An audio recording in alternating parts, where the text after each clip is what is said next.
Okay, you're already probably starting to notice that this book is structured a little differently than the books that we typically read. And so from here on out, the chapters are not necessarily going to be designated by a page with a title at the top. We're going to go by page numbers, okay? So chapter 1 was page 1 through page 18. We're now going to be picking up on page 19, and I will let you know what page we're going to end on, and that will technically be chapter 2. So you want to go ahead and follow along in the book, and then when I say, okay, that's the end of chapter 2, go get a quiz, that's when you're going to go get the quiz. Okay, so picking up on page 19. Today is Eddie's birthday, and you're going to see a little one of these between every bigger chapter throughout the book. It is the 1920s, a crowded hospital in one of the poorest sections of the city. Eddie's father smokes cigarettes in the waiting room where the other fathers are also smoking cigarettes. The nurse enters with a clipboard. She calls his name. She mispronounces it. The other men blow smoke. Well, he raises his hand. Congratulations, the nurse says. He follows her down the hallway to the newborn's nursery. His shoes clap on the floor. Wait here, she says. Through the glass, he sees her check the number of the wooden cribs. She moves past one, not his. Another, not his. Another, not his. Another, not his. She stops. There, beneath the blanket, a tiny head covered in a blue cap. She checks her clipboard again, then points. The father breathes heavily, nods his head. For a moment, his face seems to crumble like a bridge collapsing into a river. Then he smiles. The journey. Eddie saw nothing of his final moment on Earth. Nothing of the pier or the crowd or the shattered fiberglass cart. In the stories about life after death, the soul often floats above the goodbye moment, hovering over police cars at highway accidents or clinging like a spider to a hospital room ceiling. These are people who receive a second chance, who somehow, for some reason, resume their place in the world. Eddie, it appeared, was not going to get a second chance. Where? The sky was a misty pumpkin shade, then a deep turquoise, then a bright lime. Eddie was floating, and his arms were still extended. Where? The tower cart was falling. He remembered that. The little girl, Annie, she was crying. He remembered that. He remembered lunging. He remembered hitting the platform. He felt her two small hands in his. Then what? Did I save her? Eddie can only picture it at a distance, as if it happened years ago. Stranger still, he could not feel any emotions that went with it. He could only feel calm, like a child in the cradle of its mother's arms. Where? The sky around him changed again to grapefruit yellow, then a forest green, then a pink that Eddie momentarily associated with, of all things, cotton candy. Did I save her? Did she live? Where? Where is my worry? Where is my pain? That was what was missing. Every hurt he'd ever suffered, every ache he'd ever endured, it was all gone as an expired breath. He could not feel agony. He could not feel sadness. His consciousness felt smoky, wisp-like, incapable of anything but calm. Below him now, the colors changed again. Something was swirling, water, an ocean. He was floating over a vast yellow sea. Now it turned melon. Now it was sapphire. Now he began to drop, hurtling toward the surface. It was faster than anything he'd ever imagined, yet there wasn't as much breeze as on his face, and he felt no fear. He saw the sands of a golden shore. Then he was underwater. Then everything was silent. Where is my worry? Where is my pain? Today is Eddie's birthday. He is 5 years old. It is a Sunday afternoon at Ruby Pier. Picnic tables are set along the boardwalk, which overlooks the long, white beach. There is a vanilla cake with blue wax candles. There is a bowl of orange juice. The pier workers are milling about, the barkers, the sideshow acts, the animal trainers, some men from the fishery. Eddie's father, as usual, is in a card game. Eddie plays at his feet. His older brother Joe is doing push-ups in front of a group of elderly women who feign interest and clap politely. Eddie is wearing his birthday gift, a red cowboy hat and a toy holster. He gets up and runs from one group to the next, pulling out the toy gun and going, bang, bang. Come here, boy. Mickey Shea beckons from a bench. Bang, bang, goes Eddie. Mickey Shea works with Eddie's dad, fixing the rides. He is fat and wears suspenders and is always singing Irish songs. To Eddie, he smells funny, like cough medicine. Come here, let me do your birthday bumps, he says, like we do in Ireland. Suddenly, Mickey's large hands are under Eddie's armpits, and he is hoisted up, then flipped over and dangled by the feet. Eddie's hat falls off. Careful, Mickey, Eddie's mother yells. Eddie's father looks up, smirks, then returns to his card game. Oh, I got him, Mickey says. Now, one birthday bump for every year. Mickey lowers Eddie gently until his head brushes the floor. One. Mickey lifts Eddie back up, and the others join in, laughing. They yell, 2, 3. Upside down, Eddie is not sure who he is. His head is getting heavy. 4, they shout. 5. Eddie is flipped right side up and put down. Everybody claps. Eddie reaches for his hat, then stumbles over. He gets up, wobbles to Mickey Shea, and punches him in the arm. Oh ho, what was that for, little man? Mickey says. Everyone laughs. Eddie turns and runs away 3 steps before being swept into his mother's arms. Are you all right, my darling birthday boy? She is only inches from his face. He sees her deep red lipstick and her plump, soft cheeks and the wave of her auburn hair. I was upside down, he tells her. I saw, she says. She puts his hat back on his head. Later, she will walk him along the pier, perhaps take him on an elephant ride or watch the fishermen pull in their evening nets, the fish flipping like shiny, wet coins. She will hold his hand and tell him that God is proud of him for being a good boy on his birthday, and that will make the world feel right side up again. The arrival. Eddie awoke in a teacup. It was part of some old amusement park ride, a large teacup made of dark polished wood with a cushioned seat and a steel hinged door. Eddie's arms and legs dangled over the edges. The sky continued to change colors from a shoe leather brown to a deep scarlet. His instinct was to reach for his cane. He had kept it by his bed for the last few years because there were mornings when he no longer had the strength to get up without it. This embarrassed Eddie, who used to punch men in the shoulders when he greeted them. But now there was no cane. So Eddie exhaled and tried to pull himself up. Surprisingly, his back did not hurt. His leg did not throb.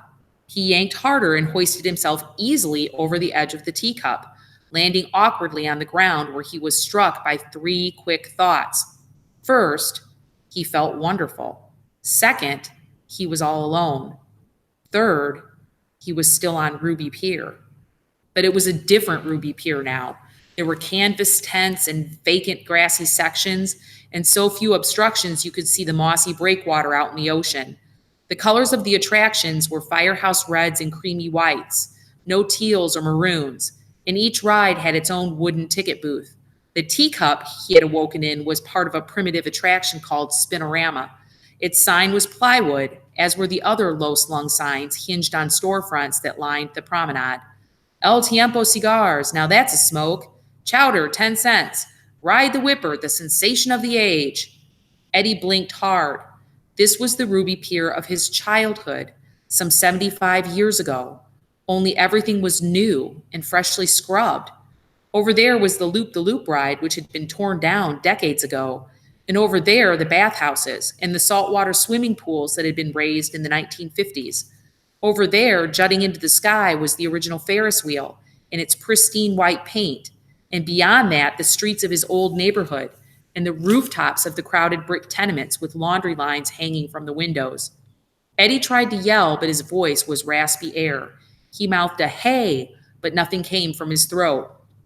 He grabbed at his arms and legs. Aside from his lack of voice, he felt incredible. He walked in a circle. He jumped. No pain. In the last 10 years, he had forgotten what it was like to walk without wincing or to sit without struggling to find comfort for his lower back. On the outside, he looked the same as he had that morning, a squat, barrel-chested old man in a cap and shorts and a brown maintenance jersey. But he was limber. So limber, in fact, he could touch behind his ankles and raise his leg to his belly. He explored his body like an infant, fascinated by the new mechanics, a rubber man doing a rubber man stretch. Then he ran. Ha ha, running. Eddie had not truly run in more than 60 years. Not since the war, but he was running now, starting with a few gingerly steps, then accelerating into a full gait, faster, faster, like the running boy of his youth. He ran along the boardwalk past a bait and tackle stand for fishermen, 5 cents, and a bathing suit rental stand for swimmers, 3 cents. He ran past a shoot ride called the Dipsy Doodle. He ran along the Ruby Pier Promenade beneath magnificent buildings of Moorish design, with spires and minarets and onion-shaped domes. He ran past the Parisian Carousel with its carved wooden horses, glass mirrors, the Wurlitzer organ, all shiny and new. Only an hour ago, it seemed, he had been scraping rust from its pieces in his shop. He ran down the heart of the old Midway where the weight guessers, fortune tellers, and dancing gypsies had once worked. He lowered his chin and held his arms out like a glider, and every few steps he would jump the way children do, hoping running will turn into flying. It might have seemed ridiculous to anyone watching this white-haired maintenance worker all alone, making like an airplane, but the running boy is inside every man, no matter how old he gets. And then Eddie stopped running. He heard something, a voice, tinny, is coming through a megaphone. How about him, ladies and gentlemen? Have you ever seen such a horrible sight? Eddie was standing by an empty ticket kiosk in front of a large theater. The sign above read, "The world's most curious citizens, Ruby Pier's sideshow. Holy smoke, they're fat, they're skinny. See the wild man." The sideshow, the freak house, the Ballyhoo Hall. Eddie recalled them shutting this down at least 50 years ago, about the time television became popular and people didn't need sideshows to tickle their imagination. Well, look upon this savage born into a most peculiar handicap. Eddie peered into the entrance. He'd encountered some odd people here. There was Jolly Jane, who weighed over 500 pounds and needed 2 men to push her up the stairs. There were conjoined twin sisters who shared a spine and played musical instruments. There were men who swallowed swords, women with beards, and a pair of Indian brothers whose skin went rubbery from being stretched and soaked in oils until it hung in bunches from their limbs. Eddie, as a child, had felt sorry for the sideshow cast. They were forced to sit in booths or on stages, sometimes behind bars, as patrons walked past them, leering and pointing. A barker would ballyhoo the oddity, and it was a barker's voice that Eddie heard now. Only a terrible twist of fate could leave a man in such a pitiful condition. From the farthest corner of the world, we have brought him for your examination. Eddie entered the darkened hall, and the voice grew louder. This tragic soul has endured a perversion of nature. It was coming from the other side of a stage. Only here, at the world's most curious citizens, can you draw this near. Eddie pulled aside the curtain. Feast your eyes upon the most The barker's voice vanished, and Eddie stepped back in disbelief. There, sitting in a chair alone on the stage, was a middle-aged man with narrow, stooped shoulders, naked from the waist up. His belly sagged over his belt. His hair was closely cropped. His lips were thin, and his face was long and drawn. Eddie would have long since forgotten him were it not for one distinctive feature. His skin was blue. Hello, Edward, he said. I've been waiting for you. The first person Eddie meets in heaven. Don't be afraid, the blue man said, rising slowly from his chair. Don't be afraid. His voice was soothing, but Eddie could only stare. He had barely known this man. Why was he seeing him now? He was like one of those faces that pops into your dreams, and the next morning you say, you'll never guess who I dreamed about last night. Your body feels like a child's, right? Eddie nodded. You were a child when you knew me, that's why. You start with the same feeling you had. Start what? Eddie thought. The blue man lifted his chin. His skin was a grotesque shade, a graying blueberry. His fingers were wrinkled. He walked outside. Eddie followed. The pier was empty. The beach was empty. Was the entire planet empty? Tell me something, the blue man said. He pointed to a 2-humped wooden roller coaster in the distance, the Whipper. It was built in the 1920s before under-friction wheels, meaning the cars couldn't turn very quickly, unless you wanted them launching off the track. The Whipper, is it still the fastest ride on Earth? Eddie looked at the old clanking thing which had been torn down years ago, and he shook his head no. Ah, the blue man said. I imagined as much. Things don't change here. And there's none of that peering down from the clouds, I'm afraid. Here, Eddie thought. The blue man smiled as if he'd heard the question. He touched Eddie's shoulder, and Eddie felt a surge of warmth unlike anything he had ever felt before. His thoughts came spilling out like sentences. How did I die? An accident, the blue man said. How long have I been dead? A minute? An hour? 1,000 years? Where am I? The blue man pursed his lips, then repeated the question thoughtfully. Where are you? He turned and raised his arms. All at once, the rides at the old Ruby Pier cranked to life. The Ferris wheel spun. The Dodgem cars smacked into each other. The whipper clacked uphill, and the Parisian carousel horses bobbed on their brass poles to the cheery music of the Wurlitzer organ. The ocean was in front of them. The sky was the color of lemons. Where do you think? The blue man asked. Heaven. No. Eddie shook his head violently. No. The blue man seemed amused. No, it can't be heaven, he said. Why? Because this is where you grew up? Eddie mouthed the word, yes. Ah, the blue man nodded. Well, people often belittle the place where they were born, but heaven can be found in the most unlikely corners, and heaven itself has many steps. This, for me, is the second, and for you, the first. He led Eddie through the park, passing cigar shops and sausage stands and the flat joints where suckers lost their nickels and dimes. Heaven? Eddie thought. Ridiculous. He had spent most of his adult life trying to get away from Ruby Pier. It was an amusement park, that's all, a place to scream and get wet and trade your dollars for Kewpie dolls. The thought that this was some kind of blessed resting place was beyond his imagination. He tried to speak, and this time he heard a small grunt from his chest. The blue man turned. Your voice will come. We all go through the same thing. You cannot talk when you first arrive. He smiled. Helps you listen. There are 5 people you meet in heaven, the blue man suddenly said. Each of us was in your life for a reason. You may not have known the reason at the time, and that is what heaven is for understanding your life on earth. Eddie looked confused. People think of heaven as a paradise garden, a place where they can float on clouds and laze in rivers and mountains, but scenery without solace is meaningless. This is the greatest gift God can give you, to understand what happened in your life, to have it explained. It is the peace you have been searching for. Eddie coughed, trying to bring up his voice. He was tired of being silent.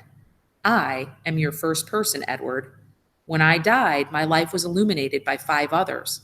Then I came here to wait for you, to stand in your line, to tell you my story, which becomes part of yours. There will be others for you too. Some you knew, maybe some you didn't, but they all crossed your path before they died, and they altered it forever. Eddie pushed a sound up from his chest as hard as he could. What? He finally croaked. His voice seemed to be breaking through a shell like a baby chick. What killed? The man waited patiently. What killed you? The blue man looked a bit surprised, and then he smiled at Eddie. You did, he said. Today is Eddie's birthday. He is 7 years old, and his gift is a new baseball. He squeezes it in each hand, feeling a surge of power that runs up his arms. He imagines he is one of his heroes on the Cracker Jack collector cards, maybe the great pitcher Walter Johnson. Here, toss it, his brother Joe says. They are running along the midway past the game booth where, if you knock over 3 green bottles, you win a coconut and a straw. Come on, Eddie, Joe says, share. Eddie stops and imagines himself in a stadium. He throws the ball. His brother pulls in his elbows and ducks. Too hard, Joe yells. My ball, Eddie screams. Dang you, Joe. Eddie watches it thump down the boardwalk and bang off a post into a small clearing behind the sideshow tents. He runs after it. Joe follows. They drop to the ground. You see it? Eddie says. A whumping noise interrupts them. A tent flaps open. Eddie and Joe look up. There's a grossly fat woman and a shirtless man with reddish hair covering his entire body. Freaks from the freak show. The children freeze. What are you wiseacres doing back here? The hairy man says, grinning. Looking for trouble? Joe's lip trembles. He starts to cry. He jumps up and runs away, his arms pumping wildly. Eddie rises too, then sees his ball against a sawhorse. He eyes the shirtless man and moves slowly toward it. This is mine, he mumbles. He scoops up the ball and runs after his brother. Listen, mister, Eddie rasped. I never killed you, okay? I don't even know you. The blue man sat on a bench. He smiled as if trying to put a guest at ease. Eddie remained standing, a defensive posture. Let me begin with my real name, the blue man said. I was christened Joseph Korvalechik, the son of a tailor in a small Polish village. We came to America in 1894. I was only a boy. My mother held me over the railing of the ship, and this became my earliest childhood memory, my mother swinging me in the breezes of a new world. Like most immigrants, we had no money. We slept on a mattress in my uncle's kitchen. My father was forced to take a job in a sweatshop, sewing buttons on coats. When I was 10, he took me from school, and I joined him. Eddie watched the blue man's pitted face, his thin lips, his sagging chest. Why is he telling me this? Eddie thought. I was a nervous child by nature, and the noise in the shop only made things worse. I was too young to be there amongst all those men, sweating and complaining, swearing. Whenever the foreman came near, my father told me, Look down, don't make him notice you. Once, however, I stumbled and dropped a sack of buttons, which spilled over the floor. The foreman screamed that I was worthless, a worthless child, that I must go. I can still see that moment, my father pleading with him like a street beggar, the foreman sneering, wiping his nose with the back of his hand. I felt my stomach twist in pain. Then I felt something wet on my leg. I looked down. The foreman pointed at my soiled pants and laughed, and the other workers laughed too. After that, my father refused to speak to me. He felt I had shamed him, and I suppose in his world I had. But fathers can ruin their sons, and I was in a fashion ruined after that. I was a nervous child, and when I grew, I was a nervous young man. Worst of all, at night, I still wet the bed. In the mornings, I would sneak the soiled sheets to the wash basin and soak them. One morning, I looked up to see my father. He saw the dirty sheets, then glared at me with eyes that I will never forget, as if he wished he could snap the cord of life between us. The blue man paused. His skin, which seemed to be soaked in blue fluid, folded in small fatty layers around his belt. Eddie couldn't help staring. I was not always a freak, Edward, he said, but back then, medicine was rather primitive. I went to a chemist, seeking something for my nerves. He gave me a bottle of silver nitrate and told me to mix it with water and take it every night. Silver nitrate.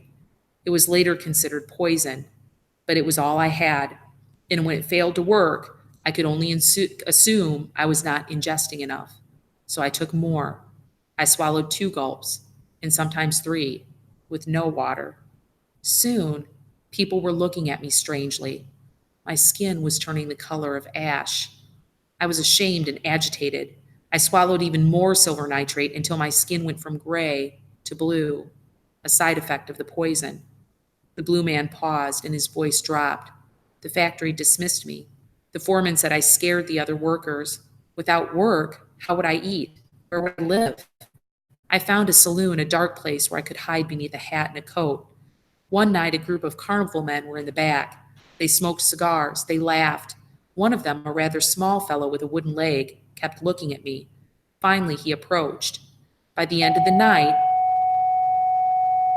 I had agreed to join their carnival, and my life as a commodity had begun.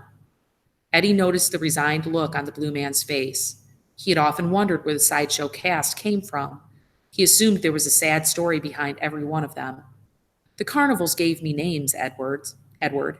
Sometimes I was the Blue Man of the North Pole, or the Blue Man of Algeria, or the Blue Man of New Zealand.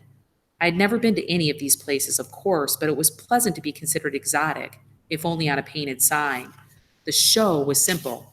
I would sit on the stage, half undressed, as people walked past, and the barker told them how pathetic I was. For this, I was able to put a few coins in my pocket.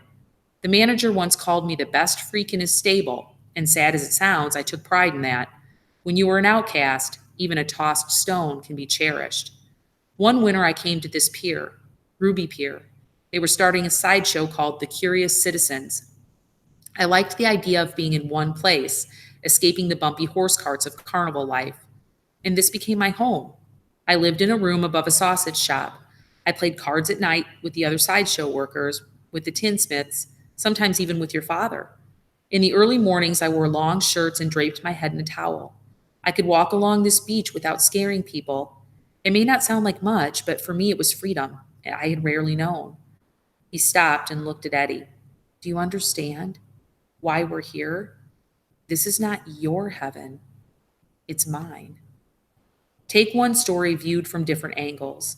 Take a rainy Sunday morning in July in the late 1920s when Eddie and his friends are tossing a baseball Eddie got for his birthday nearly a year ago. Take a moment when that ball flies over Eddie's head and out into the street. Eddie, wearing tawny pants and a wool cap, chases after it and runs in front of an automobile, a Ford Model A. The car screeches, veers, and just misses him. He shivers, exhales, gets the ball, and tosses it back to his friends. The game soon ends, and the children run to the arcade to play the Erie Digger machine with its claw like mechanism that picks up small toys. Now, take that same story from a different angle. A man is behind the wheel of a Ford Model A, which he has borrowed from a friend to practice his driving. The road is wet from the morning rain. Suddenly, a baseball bounces across the street and a boy comes racing after it. The driver slams on the brakes and yanks the wheel. The car skids, the tires screech.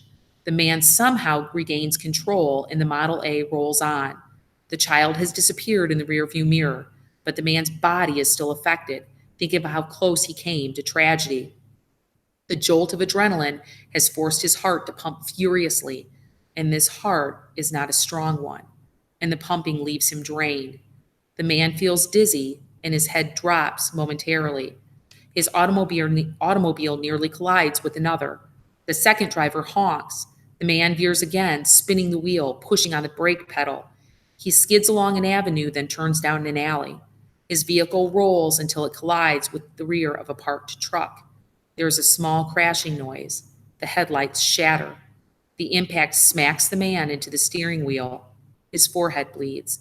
He steps from the Model A, sees the damage, then collapses onto the wet pavement. His arms throb. His chest hurts. It is Sunday morning. The alley is empty. He remains there unnoticed, slumped against the side of the car. The blood from his coronary arteries no longer flows to his heart. An hour passes. A policeman finds him. A medical examiner pronounces him dead. The cause of death is listed as heart attack. There are no known relatives. Take one story viewed from two different angles. It is the same day, the same moment, but one angle ends happily at an arcade with the little boy in tawny pants dropping pennies into the Erie Digger machine, and the other ends badly in a city morgue where one worker calls another worker over to marvel at the blue skin of the newest arrival. You see, the blue man whispered, having finished the story from his point of view. Little boy. Eddie felt a shiver. Oh no, he whispered. Okay, stop there and get quiz number 2.